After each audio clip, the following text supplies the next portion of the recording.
anak-anak, selamat pagi. Bagaimana kabar kalian? Alhamdulillah. Berjumpa lagi ya dengan Bu Guru.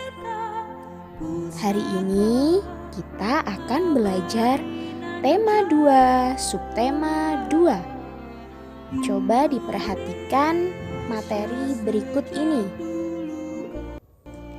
Kita akan belajar menggali dan menuliskan kembali informasi penting dari teks sejarah menggunakan kalimat efektif.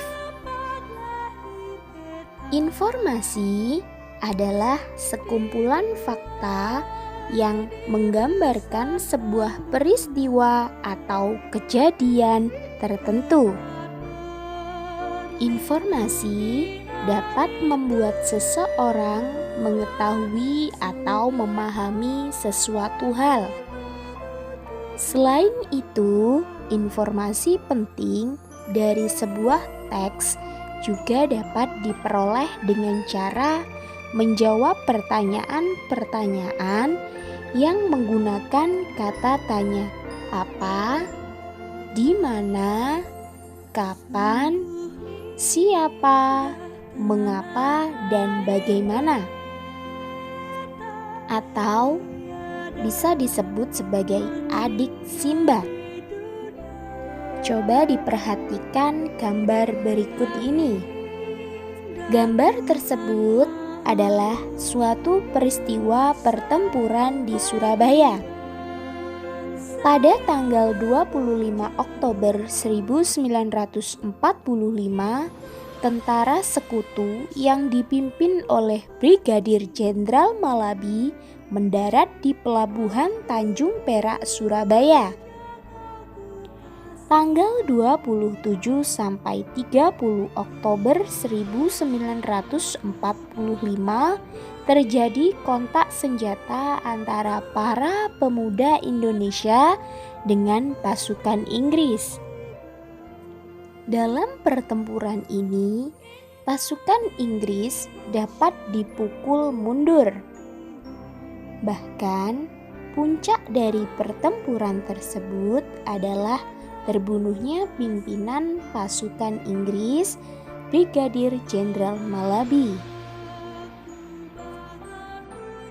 Pada tanggal 9 November 1945, Inggris mengeluarkan ultimatum agar semua pimpinan rakyat Surabaya yang bersenjata harus melapor dan meletakkan senjatanya di tempat yang ditentukan dan menyerahkan diri dengan mengangkat tangan. Namun, ultimatum tersebut ditolak oleh pihak Indonesia. Pada tanggal 10 November 1945 terjadi pertempuran yang dahsyat. Pasukan Inggris menggempur Surabaya dari darat, laut, dan udara. Untuk mengenang peristiwa tersebut, setiap tanggal 10 November diperingati sebagai Hari Pahlawan. Nah, kamu dapat mengembangkan peta pikiran menjadi sebuah tulisan baru menggunakan kata-katamu sendiri ya, dengan menggunakan kalimat efektif. Ada yang sudah tahu kalimat efektif itu apa?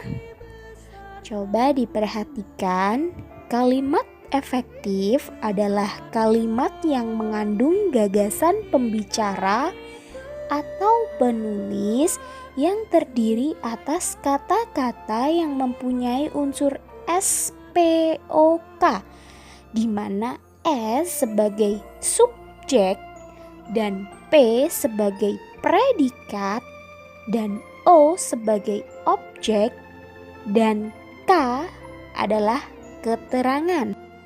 Berikut adalah ciri-ciri kalimat efektif. Pertama, memiliki unsur penting atau pokok. Coba diperhatikan contoh dari kalimat efektif.